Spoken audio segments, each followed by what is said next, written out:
Welcome to the Workamper Show, brought to you by Workamper.com. This podcast helps you discover how to finance your RV travel dreams. Each one of our episodes will introduce you to people who are already living the RV lifestyle or to work camping opportunities all around the U.S. You'll also learn how to hit the road the right way and make the most of every opportunity. Now let's turn over today's show to your host, Greg Gerber. Today I'm interviewing a woman who is offering an opportunity to spend the summer in one of America's most beautiful national parks. Today's episode is sponsored by Workamper News. With its Diamond and Platinum membership tools, Workamper News is much more than just a job listing website. When you put the tools of this professional service into action, you'll find out just how easy it can be to turn your work camping dreams into reality. The one-year memberships open the door to a one-stop shop for all things work camping. Being the original resource for work camping, you'll find the largest number of job listings, be able to connect with a community of work campers, and view resources compiled by experts who have been enjoying the RV lifestyle for many years. If you're serious about leading a successful and enjoyable work camping lifestyle, then a Diamond or Platinum membership is for you. You can even get started with a free 30-day trial by visiting www.workamper.com/trial. Embark on new adventures today with the support of Workamper News behind you. Tracy Logan works for Grand Teton Association, an organization which provides educational items for people experiencing and committed to public lands. They do so by operating a number of retail stores in and around Grand Teton National Park in Wyoming. The group also provides money to support projects in Bridger Teton National Forest as well as the National Elk Refuge. The association staffs 5 retail centers. However, Tracy is looking for 5 work camping couples or families in 2024 to help staff the Craig Thomas Discovery Visitor Center in Moose, Wyoming. Basically, work campers engage with visitors, check in products, make sure they're properly priced, and restock shelves. Tracy described working at the center as like shopping in Target at Christmas. There's lots to do and many people to serve. All the jobs are paid, and the association needs work campers to put in about 40 hours a week. To tell us more about what it's like to work within Grand Teton National Park, please welcome Tracy Logan with the Grand Teton Association to the show. Thank you for joining me today, Tracy. I appreciate your time. So tell us a little bit about the Grand Teton Association and what it does. I would be happy to. So Grand Teton Association is actually one of the oldest nonprofit located in Jackson Hole, Wyoming. Our office is based in a beautiful location located in Grand Teton National Park. We're located in Moose, Wyoming. We're a very small nonprofit cooperating association that not only supports Grand Teton National Park, but we have the pleasure of working for Bridger Teton National Forest, as well as U.S. Fish and Wildlife with the National Elk Refuge. So we're very unique in this fact that we don't just provide services to one agency. We have 3 agencies that we are supporting financially and able to do things with those funds that those agencies wouldn't otherwise be able to do. Our main goal at Grand Teton Association has always been to serve our public lands, to preserve what we have. And so in doing so, we do that through our retail locations in the visitor centers that are located in and around the Grand Teton National Park and the town of Jackson. So you are headquartered in Jackson? We are headquartered in Moose, Wyoming. It's right at the main entrance to Grand Teton National Park. Jackson is the gateway to Grand Teton National Park and our oldest national park being Yellowstone. Okay. I know. Have you ever been to this area before? I have been in that area several times, and it's a wonderful little community. It is. It really is. I was listening to your podcast with Riley and very similar experiences. Jackson is a very small town, but we are also somewhat seasonal in the sense that we blossom significantly from season to season. We go from 18 to 20,000 people who live in the town of Jackson. That increases dramatically in the summertime with a lot of people, a huge influx of people, part-timers that move into the valley for the warm months. Mm-hmm. What type of jobs do work campers do for you? That's a great question. Mostly our work campers are stationed in our visitor centers in our retail locations. They are the bread and butter of our association. They are on the front lines. They are the ones who are doing the sales associate work. They're working the stores. They're restocking the product. They're pricing the product.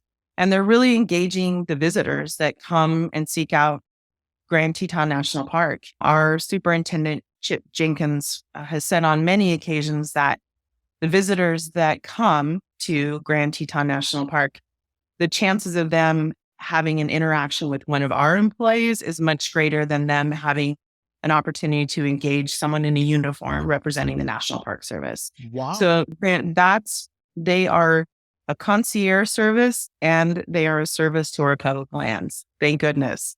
How many retail centers are there that you folks are? We have 5 located in Grand Teton National Park, and we have 1 located just outside of the town of Jackson.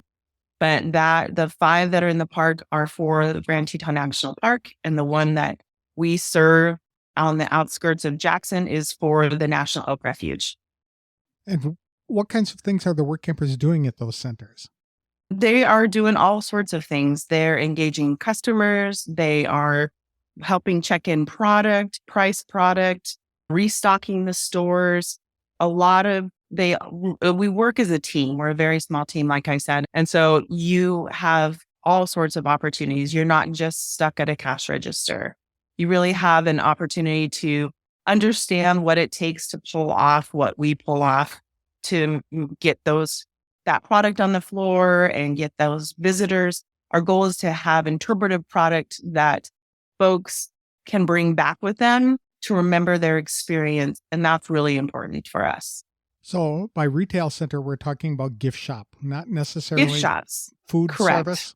Yeah, it's not food service. We used to be primarily publications like a bookstore, but over the years, we've seen a lot of value in having more interpretive product available for folks, that if they go and visit Jenny Lake, they can go to the visitor center and go into one of our retail locations and find something that is inspired around Jenny Lake and take that home. So anytime they go and they pick up a book or they picked up a poster or postcards, it will remind them of that hopefully wonderful experience they had while visiting the Grand Teton National Park.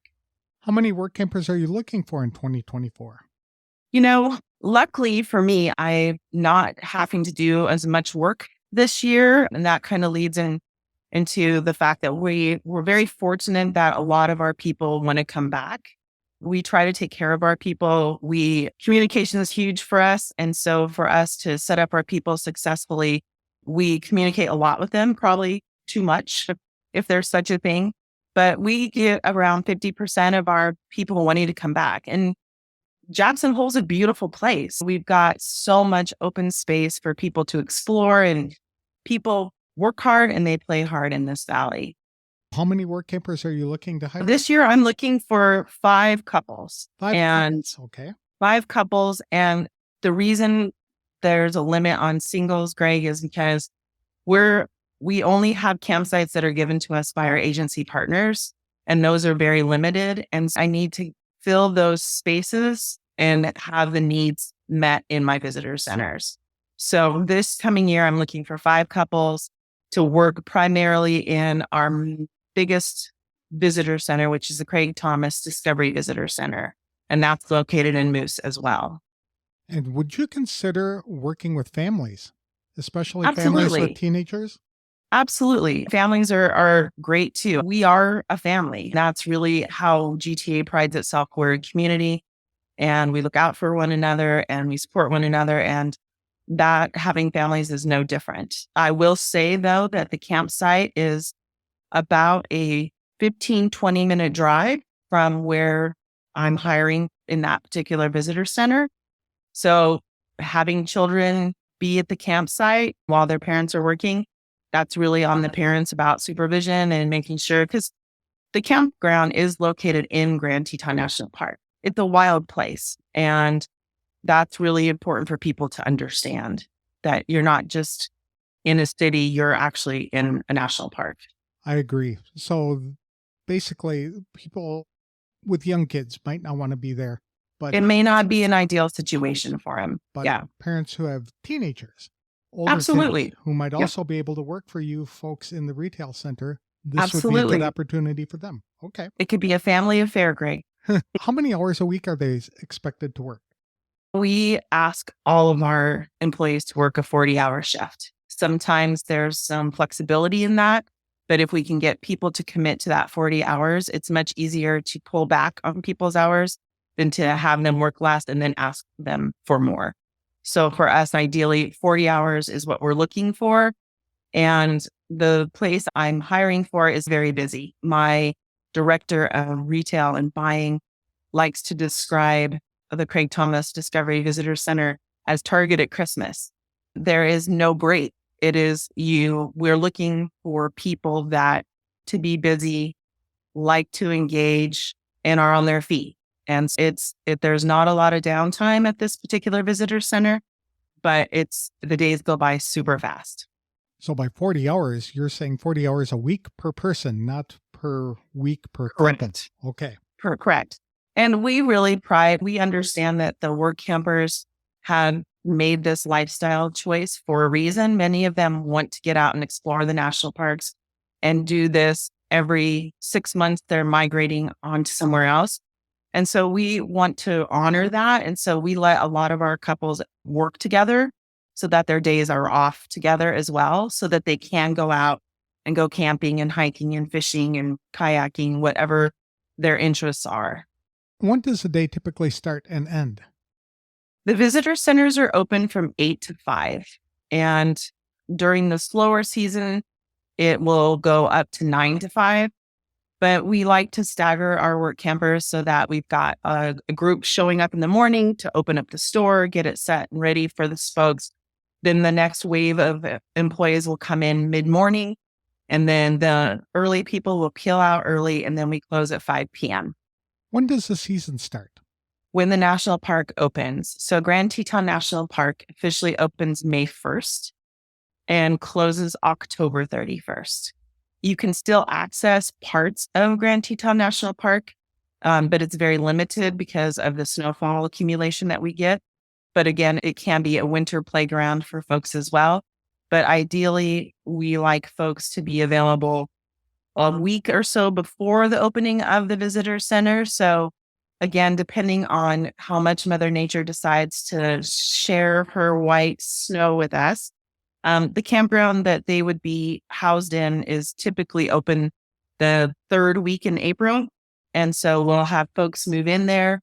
It is a full hookup site that's paved, and the park just invested a lot of time and money to really spruce up that particular area of the Grovot campground.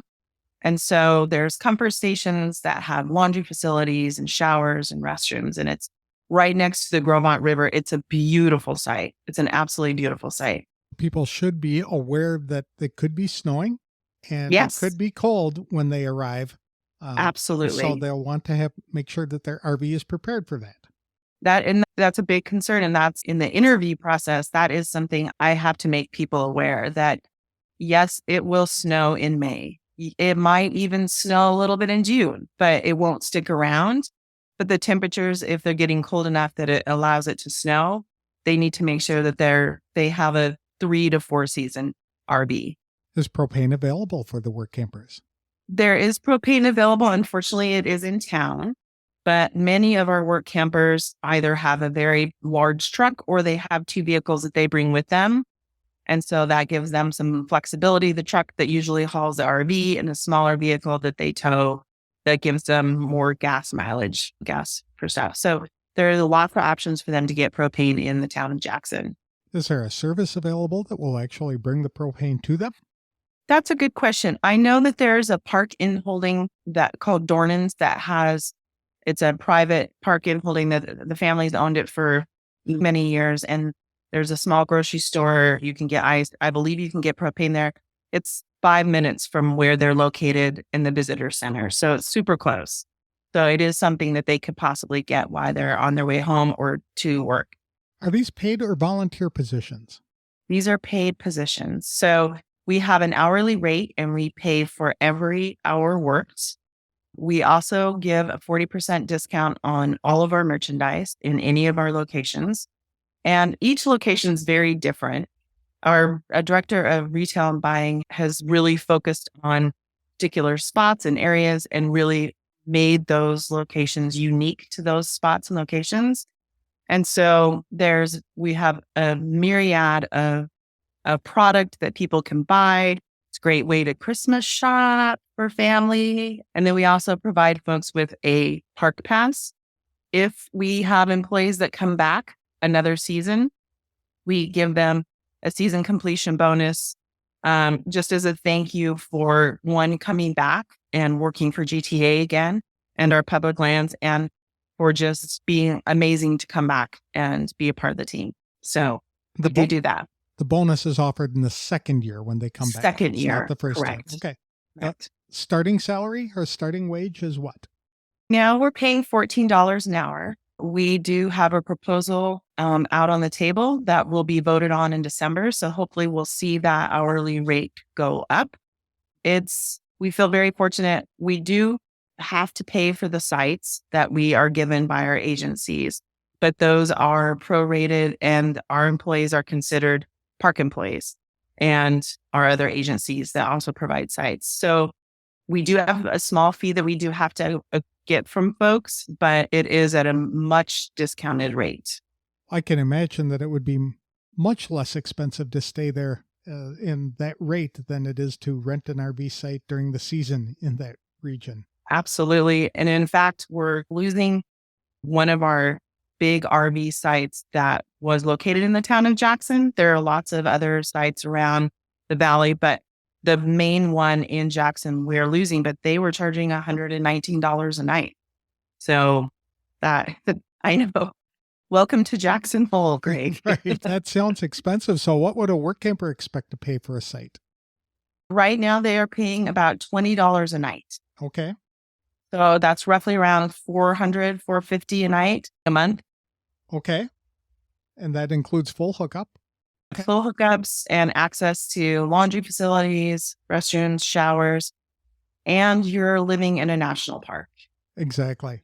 Does it come with Wi-Fi? Wi-Fi can be tricky. It does. Yeah, we're very fortunate. Grand Teton National Park invested a lot of infrastructure in the last few years to put in Wi-Fi. Before, you could head up north to Coulter Bay and by Jackson Lake and have zero cell reception. Sometimes I'm mixed. Sometimes I go, gosh, that's the whole point of getting out in nature, is to disconnect.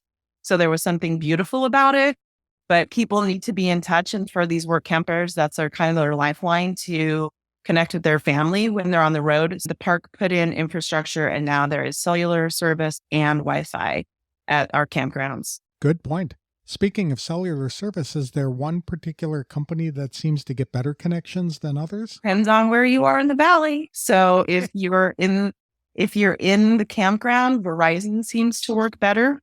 And again, this was all pre the hardwiring of the new infrastructure that got put in. So hopefully, I haven't heard any complaints from my Workampers to say otherwise, that their cellular service isn't working, whether it's AT&T, Mobile, Verizon. So I'm hoping we've resolved some of those issues with the new infrastructure. You had mentioned that you wanted people who like to work hard and fast. Are there any other traits that you would like to see in the Workampers who apply? I need team players. I need people who want to be here. You are living in one of the most beautifully untouched landscapes that will be preserved for years and years. And so I want people who want to come work, but also have that work-life balance that can get out and enjoy where they're living and get along with others. We're really about communicating. And I worked in I've been working in the nonprofit field for 30 years. And I worked in a nonprofit that was an educational facility. And I worked primarily with the younger generation. And coming to Grand Teton Association, I started working with the Workampers, and they are amazing. They show up, they do their job. I don't have to hold their hands. They have an amazing work ethic. And that makes my job easier. And when we feel like we're a community and we can support each other, if someone gets sick or someone has family members that want to come visit and they want to switch their schedules, it's just really nice to know that you can go to your colleagues and have that flexibility. I would agree. That sounds like a great perk. When I've talked to other people who've worked in national parks in the past, and they say it is a wonderful opportunity because they often get behind the scenes access to some of the beautiful features of the park that people who just come in there to see all the big things don't get. Is that the same at Grand Teton? I think it depends on the person. I think there's always, you definitely find nuggets with you because you're working side by side, not only with GTA employees, but you're also working with Park Service employees and elk refuge employees. And so as you're working with these people side by side, you get to know where the secret huckleberry spots are and where you can find morels and where you can go and not be with 20,000 of your favorite friends. So there are definitely perks to that. It's a great way to get to know the area. And you also might find some hiking buddies. You're in bear country. You don't want to go by yourself. And the park recommends that you hike in party of 3 or 4. And so you start to build friendships with these people, and these folks get you out and get you to locations that maybe you wouldn't otherwise go. And you're doing it in a safe manner, not only for yourself, but also for the wildlife that we share the landscape with. That's another good point. Is it possible that you'll wake up someday and you'll find elk in your campground or bear? Absolutely. And that leads me to, what do people need to know about living in Grand Teton National Park? And that is probably the biggest one. The Grovant campground is in a wildlife corridor. You are separated from mountains on one side and the river on the other side. And so you could at any time wake up outside of your camper and there's a moose bedded down next to your picnic table, or you're sitting outside having steak and a grizzly bear comes through the campsite, and elk. You get it all. You get mountain lions, you get bears, you get elk, you get bison. Bison actually are very temperamental. So there's just a lot of megafauna out there that people need to, it's an awareness piece for sure. You're recruiting right now for Correct. people to start. Correct. Okay. What's involved in the application process? Like I said, I couldn't do my job without Workamper. Teton County, I don't know much about Teton County, but it is the most expensive place to live in the lower 48. And because of that, it's because we're surrounded by open space. We have, like I said earlier, we have land and conservation. We're surrounded by national parks and Forest Service and elk refuge. So we have a 3% building envelope. So that makes it extremely expensive for folks to live in Teton County. That's why Workamper is priceless for me. I get all my interest primarily through Workampers. Some are word of mouth, folks that have a great experience. They'll run into friends in the winter months and say, oh, you got to check out GTA. They're amazing. They're fun. It's a great location. And so we do get some folks from word of mouth, but it's all through Workamper. And for me, it's really that connection, Greg. Personally, through conversation, I start with a conversation. I'll get interest from them. I'll email them. I'll say, hey, let's have a phone conversation. And so through that phone conversation, that tells me, one, if they listen, how they communicate, if they're a team player, and I get to know a little bit about their personalities and where they've been in the past. And so sales experience is not necessary, but like I said earlier, a good work ethic, communication, and being a team player is what we're looking for. So if I really get a good vibe with someone, I'll bring in my director of buying and retail, and then she and I will meet with them. And sometimes I involve our store supervisors to give them a voice in the process as well. So this isn't a simple kind of process. It might require a couple of interviews.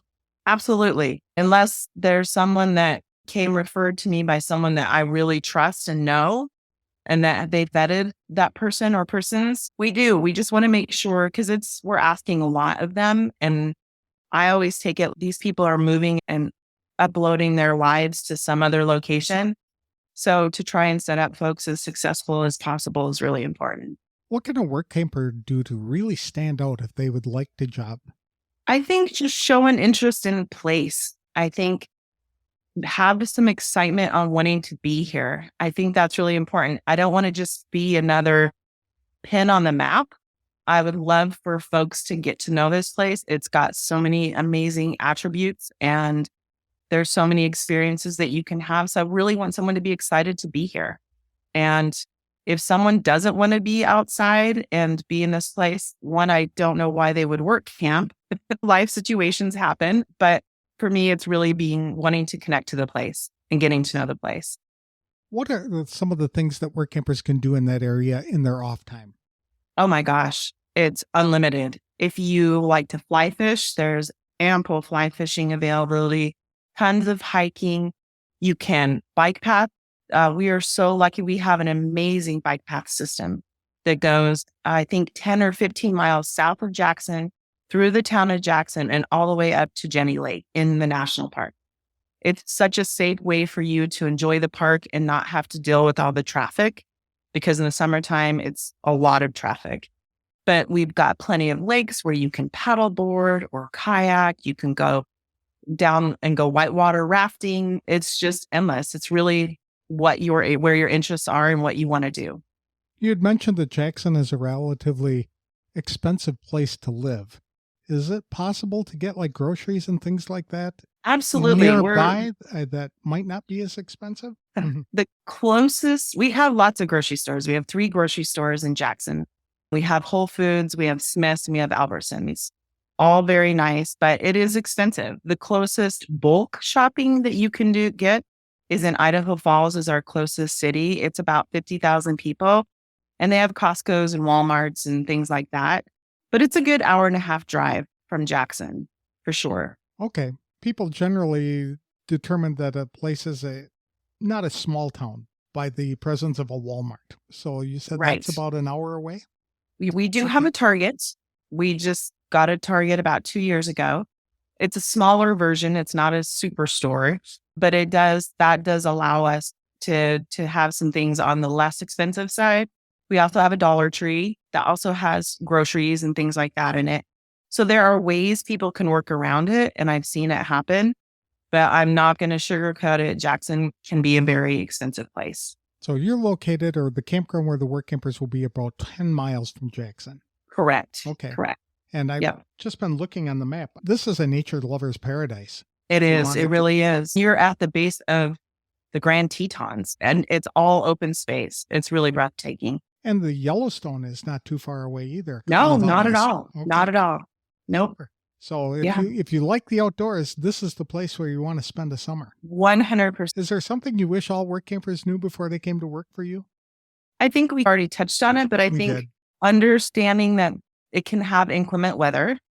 I think understanding that you're living in a wild place, and not only for your own safety and well-being, but having that respect so that we don't put the wildlife and the things that we cherish and why we want to be here in jeopardy as well. So I think it's really respecting your natural resources and your environment and immersing yourself in place, but doing it so responsibly. Because it's such a wild area, would it be possible or recommended to bring pets in that area? You know, a lot of our work campers do have pets, and some of them aren't small, but they have done this a lot, that their pets are used to the accommodations of being in an RV for long hours at a time. But it's crucial that you have your pets on leashes. Right. It's a park rule, and it's an expectation. And especially as not only representatives of GTA, but also representatives of our local agencies that we work with, we want to be leaders by example. So making sure that we're obeying those expectations that our agencies are asking of us as employees and of the place that we're living in. Where can people get more information about the opportunity? Obviously, we're posting on Hotline at Workamper. I do mostly online. I don't do the magazine.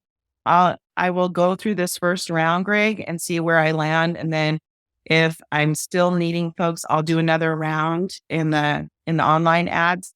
And also visit our website, which is www.grandtetonassociation.org. And on there, it has our mission, which is all about 100% of our profits go back to public lands. That is huge. And what I want people to understand is by working for GTA and engaging visitors, they are continuing to also help support those public lands.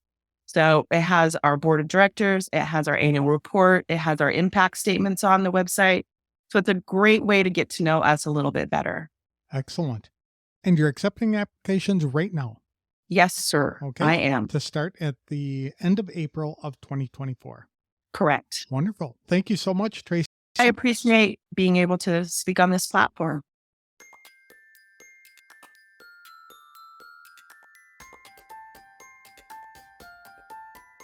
I appreciate Tracy Logan for coming on the show today to talk about work camping opportunities with the Grand Teton Association.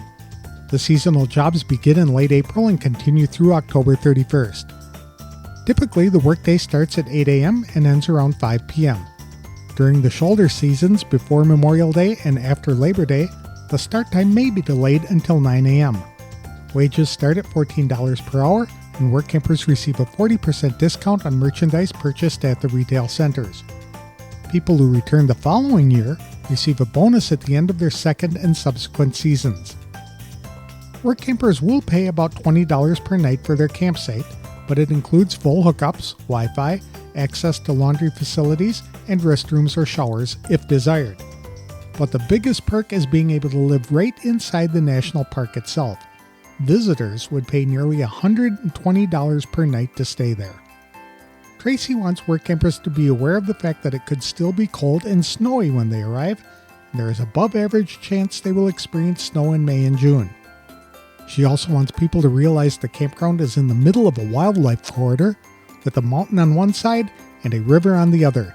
Chances are high that you'll step outside your RV someday to find a moose or elk bedded down next to your picnic table. Work campers may also see mountain lions, bears, and even bison wandering through the campground from time to time. The Jackson area of Wyoming is a very expensive place to visit, so work campers may experience a bit of sticker shock when shopping for groceries and other goods. However, Idaho Falls, Idaho is about 2 hours away and offers a better variety of goods and services. Salt Lake City is 4 hours away. But Tracy said the experience of being in that area all summer more than makes up for any challenges. Grand Teton is a little more than an hour away from Yellowstone National Park. There are plenty of opportunities for hiking, bicycling, paddle sports, and photography in the area. Craters of the Moon National Monument is about 3.5 hours away, and so is Lava Hot Springs, Idaho. If you are a personable self-starter who can handle a fast-paced work environment, Tracy wants to hear from you soon. For more information about this opportunity, visit www.grandtetonassociation.org. Today's episode was brought to you by the featured employers at Workamper.com. These Workamper employers have taken an extra step to share some photos and detailed information about their Workamper programs. Opportunities exist for solos, couples, and families, whether they are full-time, part-time, seasonal, and even long-term jobs. Some are income opportunities, and others involve volunteering at locations throughout the United States. Go to workamper.com/FE to meet the featured employers today. Employers who are seeking to hire work campers can learn about the benefits of year-round recruiting by becoming a featured employer. More information about featured employers is available at workamper.com/FE details. That's all I have for this week's show. I'll have another fun interview on the next episode of The Workamper Show. If you would like to share stories of your work camping adventures and offer advice to help make the experience more enjoyable for others, I'd welcome the opportunity to interview you for a future episode. Please send me an email to podcast@workamper.com and I'll send you more details. Thanks for listening.